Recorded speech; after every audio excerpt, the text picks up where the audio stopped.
নির্বাচনের সময় নির্ধারণ নিয়ে বিএনপি ও এনসিপির পাল্টাপাল্টি বক্তব্য। সংসদে প্রত্যেক দলের 20% নারী প্রার্থী রাখার প্রস্তাব গণসংহতি আন্দোলনের। এদিকে শেখ মুজিব ও জাতীয় 4 নেতা সহ মুজিবনগর সরকারের সকলেই মুক্তিযোদ্ধা, ফারুক-ই আজম। জানাবো বাংলাদেশি ওষুধ আমদানি বাড়াতে শ্রীলঙ্কার প্রতি পররাষ্ট্র উপদেষ্টার আহ্বান। সর্বশেষ, সংস্কারের প্রত্যাশার তুলনায় অন্তর্বর্তী সরকারের সময়সীমা যথোপযুক্ত নয়, আইন উপদেষ্টা। নির্বাচনের সময় নির্ধারণ নিয়ে বিএনপি ও এনসিপির পাল্টাপাল্টি বক্তব্য। প্রধান উপদেষ্টা ডক্টর মোহাম্মদ ইউনূসের নেতৃত্বাধীন জাতীয় ঐকমত্য কমিশনের সঙ্গে সোমবার 2 জুন বৈঠকে অংশ নিয়ে আসন্ন জাতীয় সংসদ নির্বাচনকে ঘিরে উত্তপ্ত বাক্য বিনিময় জড়িয়ে পড়ে বাংলাদেশ জাতীয়তাবাদী দল বিএনপি ও জাতীয় নাগরিক পার্টি এনসিপি। সংলাপের মূল লক্ষ্য ছিল কমিশনের সংস্কার প্রস্তাব নিয়ে আলোচনা এগিয়ে নেওয়া। তবে বৈঠকের অধিকাংশ সময় জুড়েই আলোচনা চলে 13তম জাতীয় সংসদ নির্বাচন এবছরের ডিসেম্বরে নাকি আগামী বছর হবে এই বিষয়টিকে ঘিরে। রাজধানীর ফরেন সার্ভিস একাডেমিতে অনুষ্ঠিত এই বৈঠকের মধ্য দিয়েই রাজনৈতিক দলগুলোর মধ্যে ঐকমত্য কমিশনের দ্বিতীয় দফায় আলোচনা শুরু হয়। বৈঠকে বিএনপির 3 সদস্যের প্রতিনিধি দলের নেতৃত্ব দেন দলটির নেতা সালাউদ্দিন আহমেদ। অন্যদিকে 3 সদস্যের এনসিপি প্রতিনিধি দলের নেতৃত্ব ছিলেন আহ্বায়ক নাহিদ ইসলাম।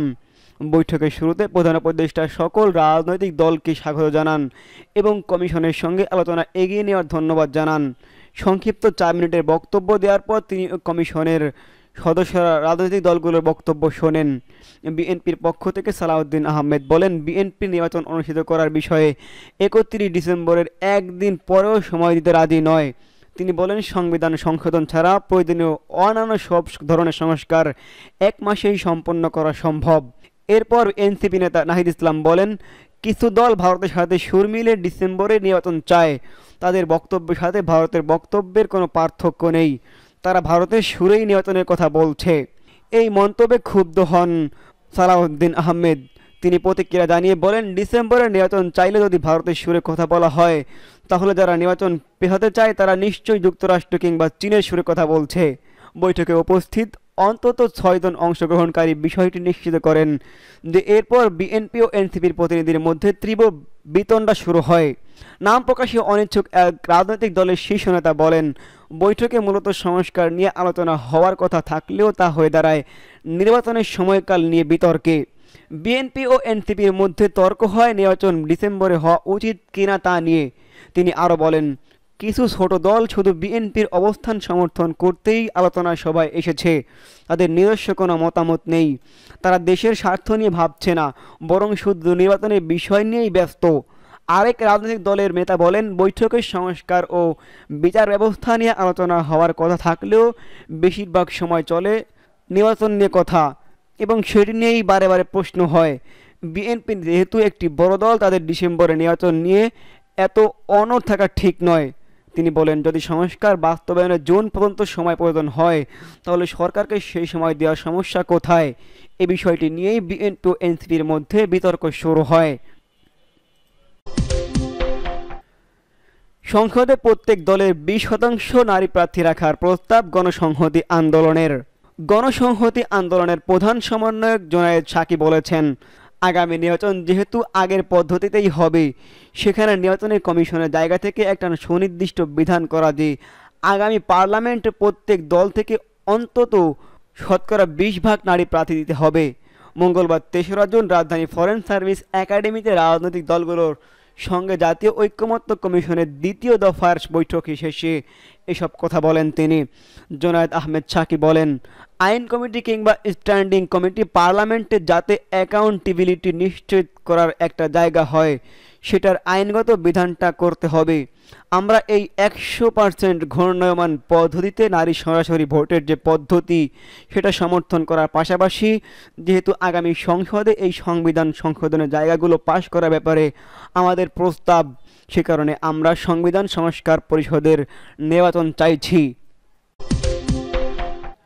জানাবো শেখ মুজিব ও জাতীয় 4 নেতাসহ মুজিবনগর সরকারের সকলেই মুক্তিযোদ্ধা, মন্তব্য করেন ফারুক-ই আজম।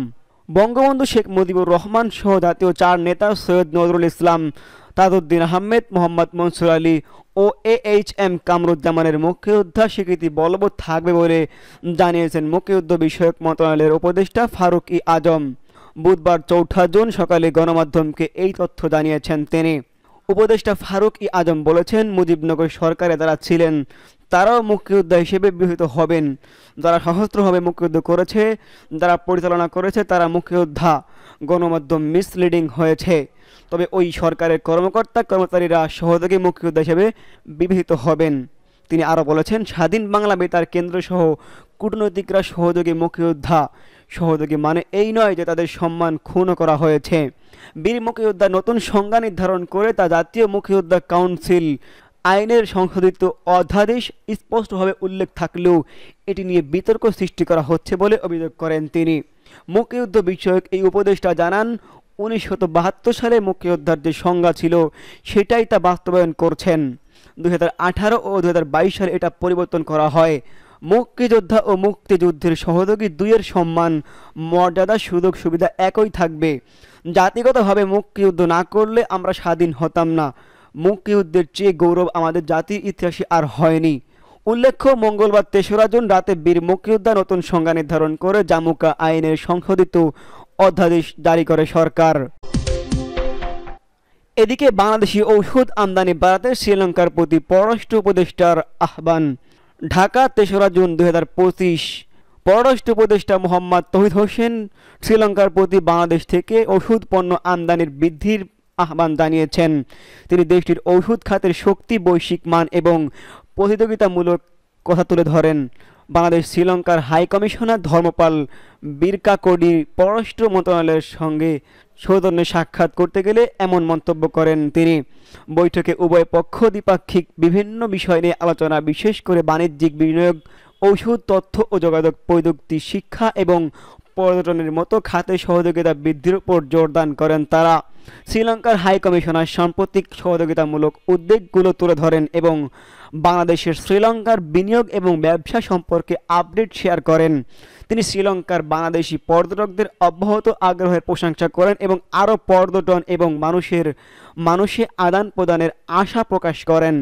উভয় পক্ষই এই মাসের শেষের দিকে বাণিজ্যিক প্রতিনিধি দলের শ্রীলঙ্কা সফরকে স্বাগত জানিয়েছেন এবং আশাবাদ ব্যক্ত করেছেন যে এই সফর ব্যবসায়িক অংশীদারিত্বের জন্য নতুন পথ তৈরি করবে এবং অর্থনৈতিক সম্পৃক্ততা আরও গভীর করবে।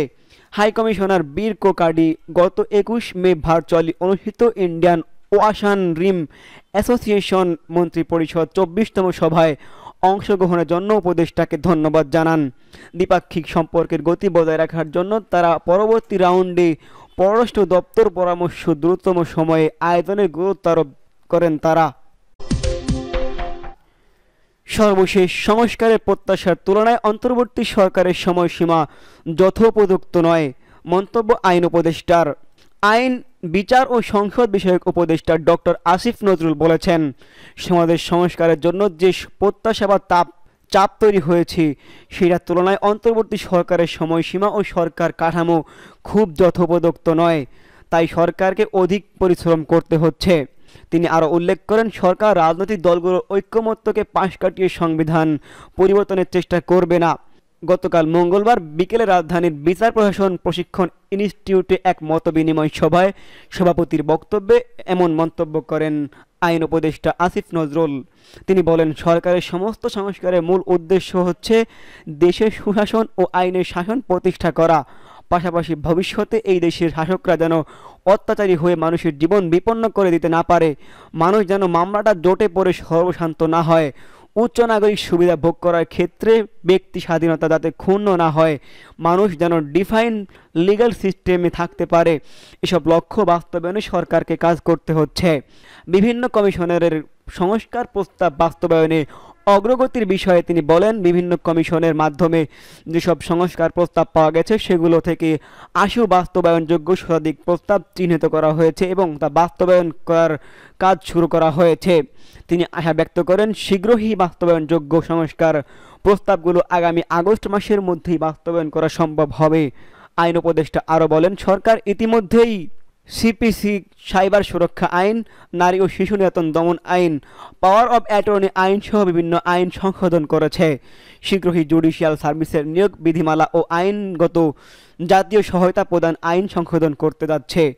গুম প্রতিরোধ আইন প্রণয়ন বিষয়টি দুটি মতবিনিময় সভা করা হয়েছে। এগুলো আগামী 1 মাসের মধ্যে সম্পন্ন হয়ে যাবে বলে তিনি আশা প্রকাশ করেছেন। অর্থ ও স্বরাষ্ট্র মন্ত্রণালয় থেকে অনেকেই আইন সংশোধন করা হয়েছে জানিয়ে আইন উপদেষ্টা বলেন, সরকারের সংস্কার কার্যক্রম ইতিমধ্যে শুরু হয়ে গেছে। যেসব সংস্কারের ক্ষেত্রে রাজনৈতিক দলগুলোর ঐক্যমত্য প্রয়োজন, সেই সমস্ত ক্ষেত্রে জুলাই চার্টারের জন্য অপেক্ষা করতে হচ্ছে। জুলাই মাসে এই চার্টার তৈরি হয়ে গেলেই তার ভিত্তিতে বড় ধরনের সংস্কারগুলো করা সম্ভব হচ্ছে।